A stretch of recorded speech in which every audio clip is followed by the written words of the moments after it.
చితిమంటల సహగమనం ఒకసారే బలి చేస్తుంది. పతి విడిచిన సతిగమనం ప్రతి నిమిషం రగిలిస్తుంది.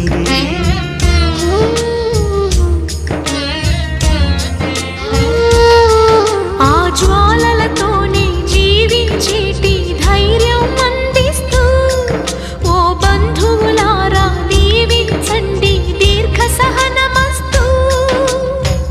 నువ్వు రామా మాంగల్యమా వివాహపు వేదికలో నిన్ను ముడేసిన నిన్నటి వేళ్ళకి విడాకుల వేడుకలో నేడు తెంపడం నేర్పడానికి.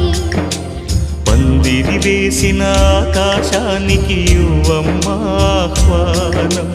పీటలు వేసిన ఈ నేలమ్మకి యువమ్మా ఆహ్వానం.